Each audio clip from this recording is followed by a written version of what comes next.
So, we will continue with our introduction to boundary layers and the different concepts which are involved in this, and I will refer back again to our previous discussion, in which we have seen that wherever there is a flow over a surface, over a solid surface, all the transport phenomena is going to be confined in a region very close to the surface. Beyond that region, the flow will move unhindered, unaware of the presence of the solid below, and in that region the flow can be treated as inviscid, that is without any viscosity. However, in the region close to the solid surface, where the velocity will vary from that of the solid plate, that of the solid surface, to the free stream condition, is known as the boundary layers. So, the concept of boundary layer, which was the missing link between theory and experiments while designing the shapes, was introduced by Prandtl, and what he has shown is the layer of inviscid fluid and the layer of where the viscous forces are important. And the concepts find widespread use in the design of any moving object, be it a car, motorbike, cycle, bus, aircraft, and so on. And also in the field of sports, intelligent use of the formation of boundary layer can make a person do wonderful things while bowling, while playing any other games, baseball, and so on. So, we are going to have our structured study of boundary layer in the coming classes. But first of all, we have to define what is the thickness of boundary layer, because that is of paramount importance. If we need to know, how do we know that up to this distance the effect of viscous forces are present, and beyond that point the viscous forces are not present. So, we use the velocity at that location to be a pointer to decide whether or not we have hit the edge of the boundary layer. So, the problem is that the velocity varies from that of the solid object to that of the free stream, and by free stream I mean where the fluid is free of the viscous forces. Okay. So, they vary asymptotically. That means the velocity, the gradient of velocity with y slowly decreases, the gradient of velocity in the x direction with y slowly decreases, and the profile is something that I have drawn over here. So, the profile of the boundary layer is something like this. So, if I can draw the velocity in here, the velocity profile, it is going to start at a value equal to 0, and then this is your approach velocity, which is denoted by v, and over here I have the free stream velocity, which is denoted by u infinity. That means the velocity in the x direction at a distance, at a very large distance from the plate, this is the x direction and this is the y direction. So, inside this boundary layer, the velocity in the boundary layer is in the x direction is a function both of x and y, and outside the boundary layer the velocity is simply going to be a constant equal to the free stream velocity. So, it is 2D flow inside and it is inviscid flow outside. For this special case of flow over a flat plate, the approach velocity is equal to the free stream velocity.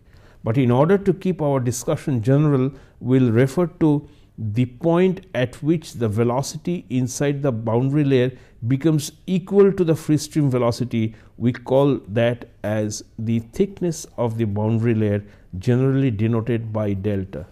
So, delta is the distance over which the velocity changes from 0, relative velocity 0 on the solid plate, or the velocity of the solid plate, to the velocity of the free stream. This is what delta is. But if you look at this region, the nature at which the velocity approaches the free stream velocity, it is asymptotic in nature. So where I am going to draw the line, is it this point where it has become equal to u infinity, or is it this point at which the velocity becomes equal to u infinity? So each person probably will decide on the velocity, the location at which the velocity becomes equal to u infinity in a slightly different fashion. So the common practice of the boundary layer thickness is it's the thickness at which the velocity, that is Vx, is equal to 99% of the free stream velocity. So y at which Vx is 0.99 u is called the boundary layer thickness.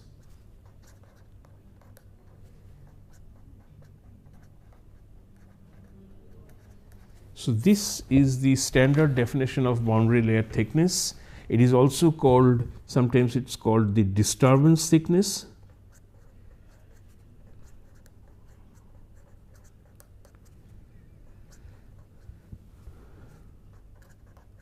Because this is the extent to which the liquid fills the presence of the solid plate below it. So it's also commonly known as the disturbance thickness. But even then, it's not a foolproof method.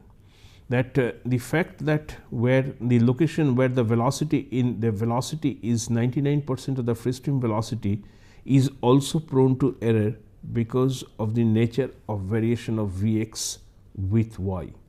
So I understand that Vx is a function of x and is a function of y. However, near the boundary layer, del Vx by del y approaches 0. That means beyond the boundary layer, Vx is not a function of y. Vx is not a function of y anymore. So these are mathematically the definition of the location of the boundary layer, but it's so difficult to theoretically pinpoint where this happens. So each one of us probably will decide that, well, this is the location of the boundary layer, and we are also going to use some sort of a measurement technique, a device, an instrument to demarcate the point where the velocity is 99% of the free stream velocity. Each of these instruments, they have errors associated with it. Each one of us will make some errors, the human error. So these errors, taking into account of these errors, the final error in the evaluation, in the determination of the boundary layer thickness is extremely difficult and is prone to large errors. The problem comes more because we are trying to measure the velocity at a point or at every point and then try to project that to some sort of a thickness, some sort of a disturbance thickness. This is a differential approach. Any differential approach is prone to experimental error. So there is an alternative method. If you try to think of an alternative method which is integral in nature, then that would probably give us a fairly decent error-free measurement of some sort of a boundary layer thickness, and that's what we are going to see next. So the next approach is known as the displacement thickness.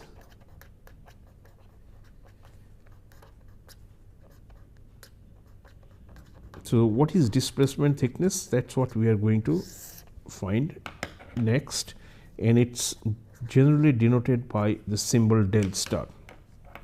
Okay, so we would see what it is. When I have flow in this,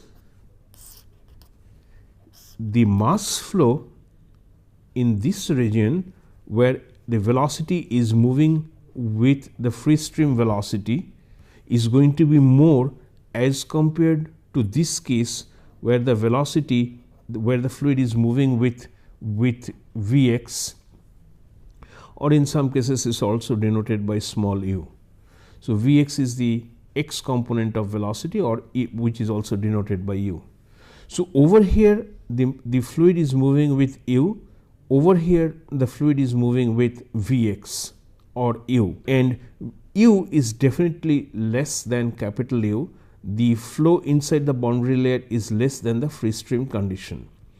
So the amount of mass which travels through the boundary layer is less than that of the free stream. So how much of less mass that we are going to have inside the boundary layer? The amount of due to the influence of viscous forces, the amount of mass would the amount of reduction in mass flow rate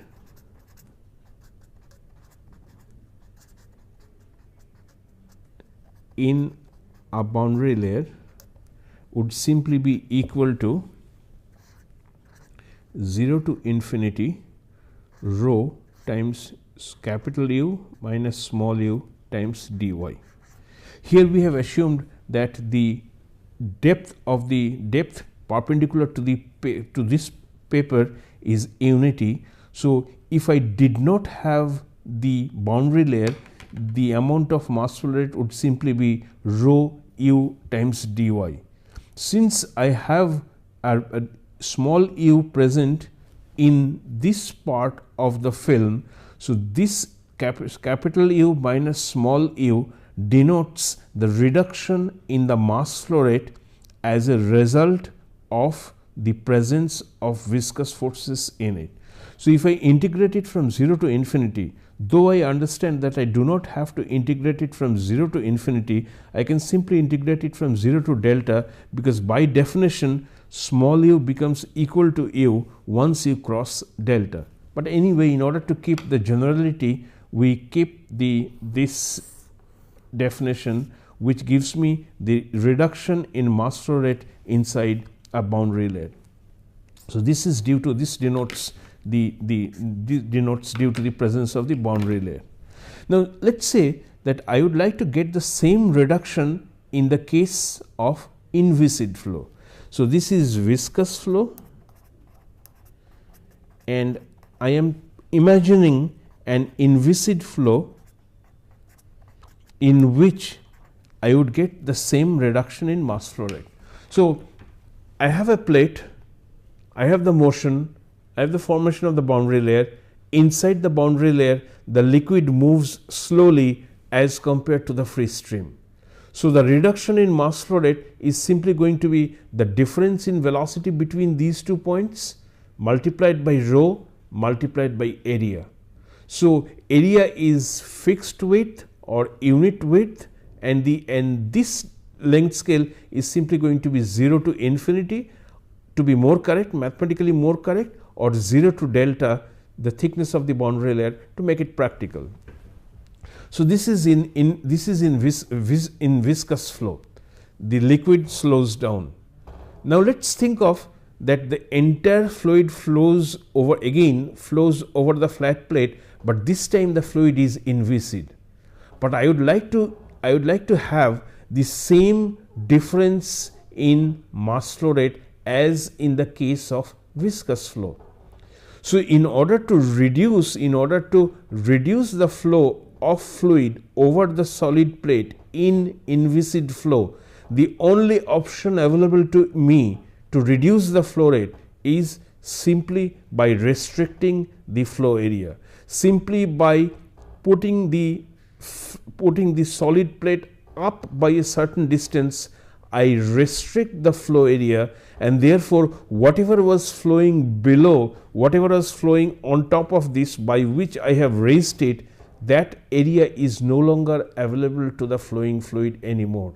So in an inviscid flow, if I raise the solid plate by a distance equal to delta star, then I am essentially making that much of area unavailable to liquid flow.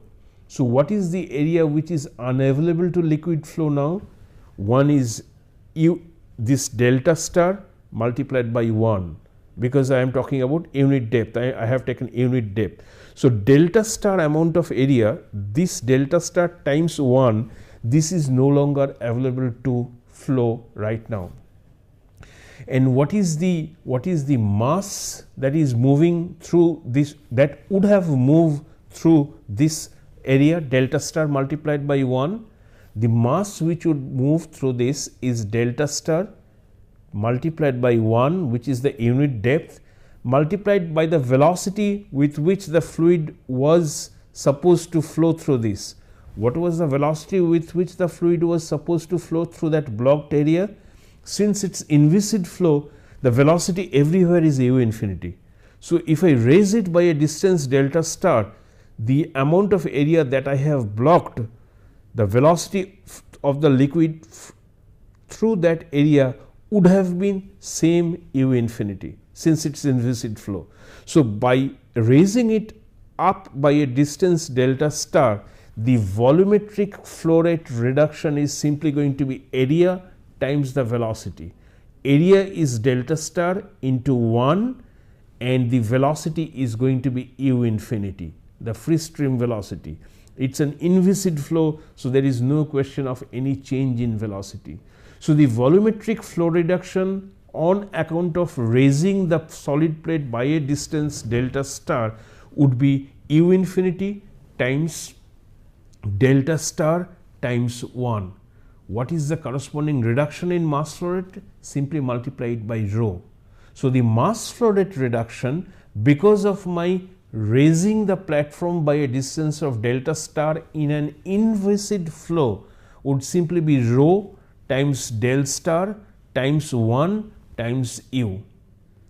When the reduction in mass flow rate in the inviscid flow is going to be equal to the reduction in mass flow rate in the actual viscous flow, that we have the expression for which we have already evaluated. When these two are equal, delta star is known as the displacement thickness. So, let us see what is the amount of reduction in mass flow rate in a boundary layer when viscous forces are present is this. Now, in an inviscid flow, the reduction in mass flow rate, as we have decided, as we have discussed, is going to be rho times u times delta star when the platform is raised by a distance which is delta star. So, this is the reduction in mass flow rate in an inviscid flow when you raise the platform by del star. When these two are equal,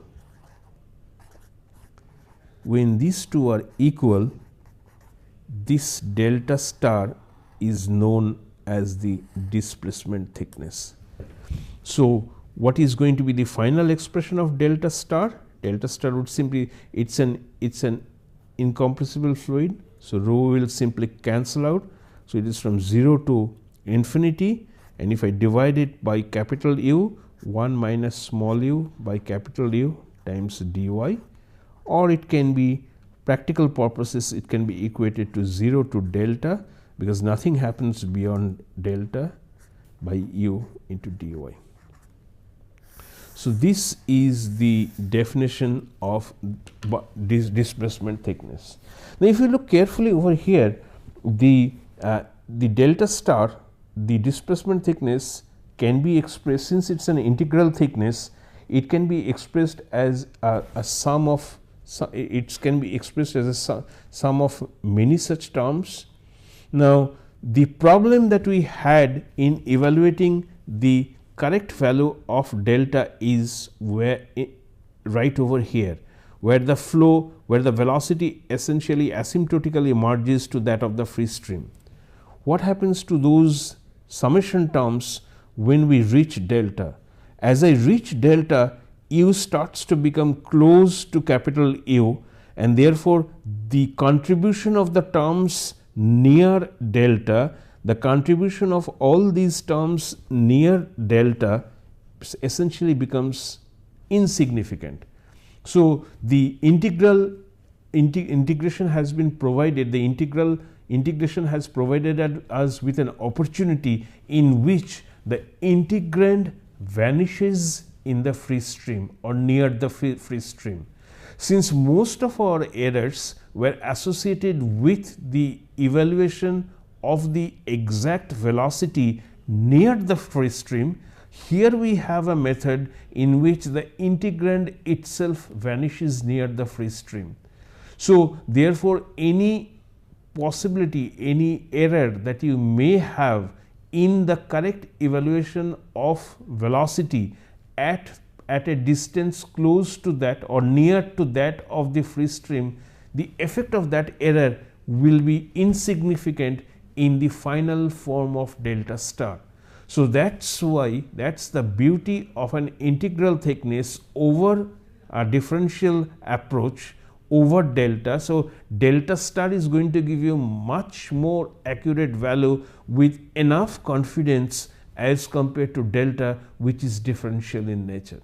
So, displacement thickness are always safer to use than the boundary layer thickness or the disturbance thickness. Even then, people still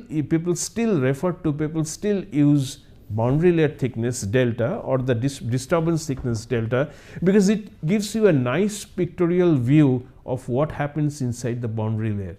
Inside the boundary layer, the velocity changes from 0 to that of the free stream. It gives you a picture which is very easy to understand.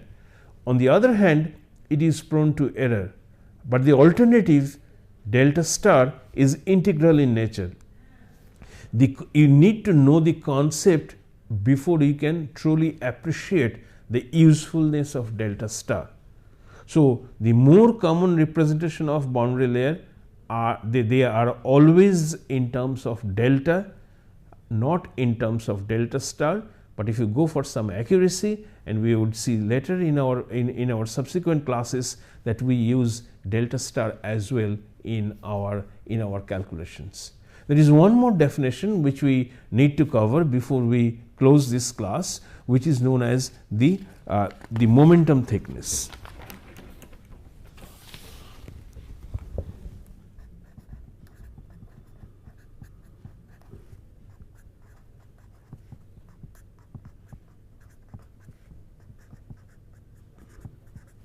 Which is denoted by the symbol theta, and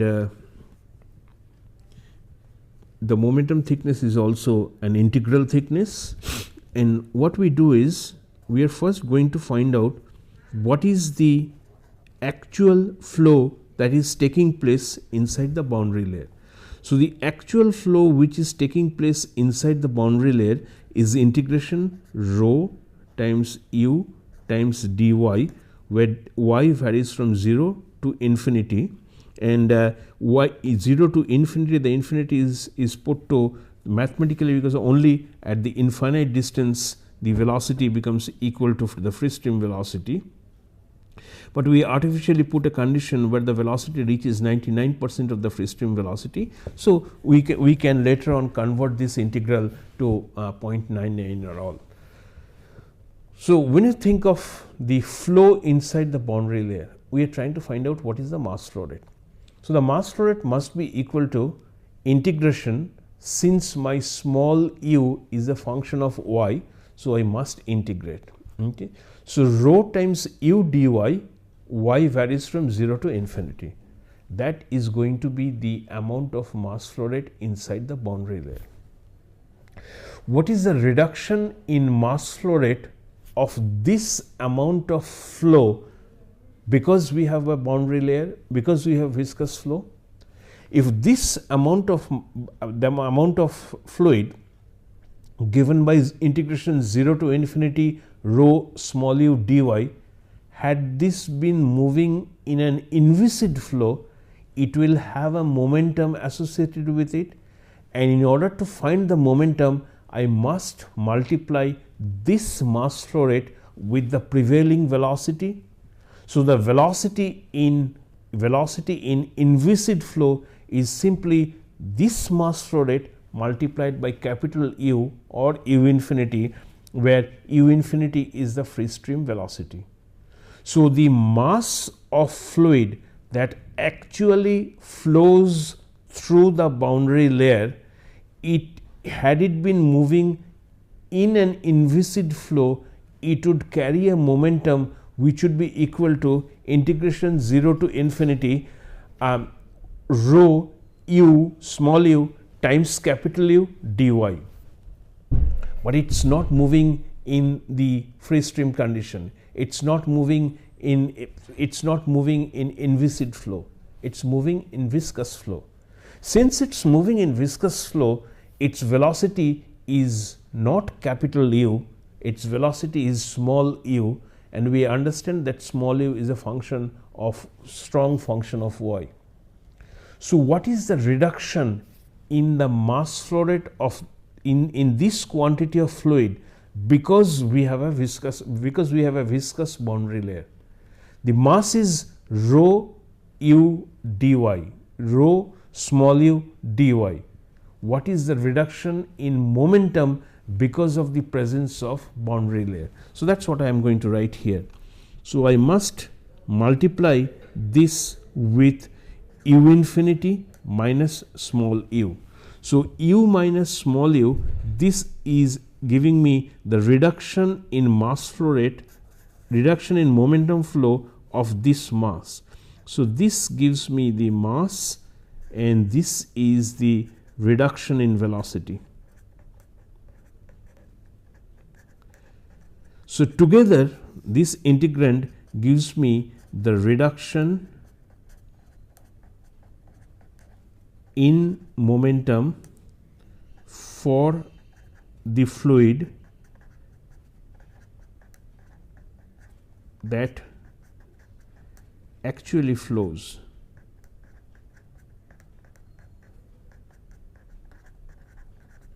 In the boundary layer.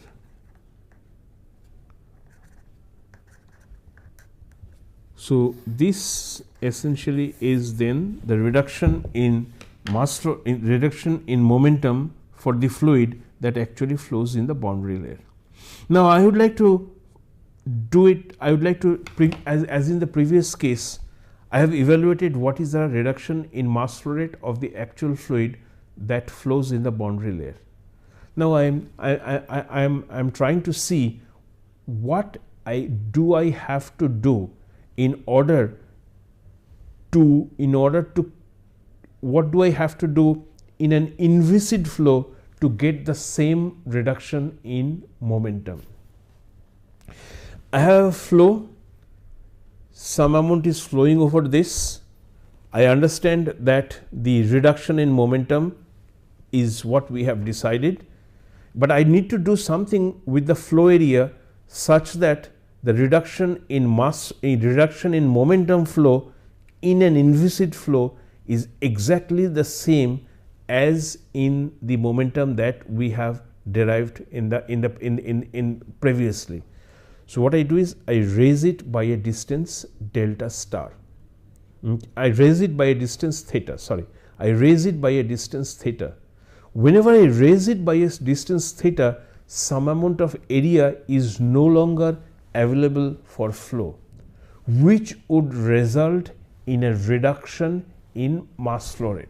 So, let us see what that is going to be when you raise the platform by a distance equal to theta. So, when you raise it by theta, the reduction in mass flow rate is simply going to be rho u times theta. So, and I am again assuming that the depth is equal to 1. So, theta times 1, the unity is already there. So, u times the area multiplied by the rho gives me the mass flow rate that an inviscid flow would on a solid plate. This would be the inviscid flow of mass over it. What is the momentum associated with it? Another u. So, this is the mass flow rate and this is the velocity that would have existed in an inviscid flow.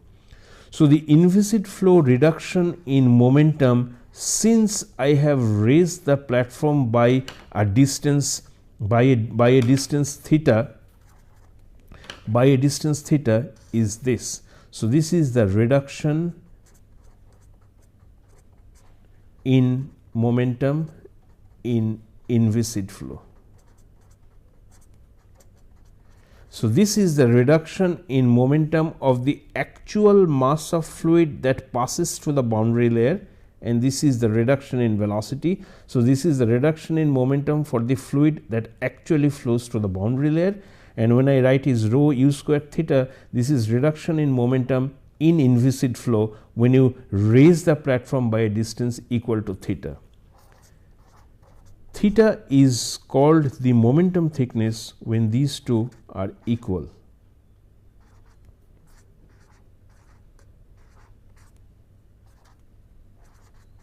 So, theta is termed as the momentum thickness when the reduction in momentum flow in an inviscid flow case is equal to the reduction in momentum of the actual mass flow that is taking place in a viscous boundary layer. So, with this, as previously, we can obtain an expression for theta as 0 to infinity small u by u infinity 1 minus small u by u infinity dy, or which for all practical purposes can be approximated by 0 to delta small u by u infinity 1 minus small u by u infinity times dy. So, this is what you would get when you this is what is the definition of the momentum thickness. So, momentum thickness, as in the case of displacement thickness, is also an integral thickness, and the integrand vanishes in the free stream. So, momentum thickness will also be able to avoid the errors associated with displacement thickness or normal boundary layer thickness if we use either the momentum thickness or the displacement thickness. One denotes the reduction in mass flow rate because of the presence of boundary layer, the other denotes the reduction in momentum because of the presence of the viscous boundary layer. So, these two concepts will be instrumental in our understanding of the theory of boundary layers in subsequent classes.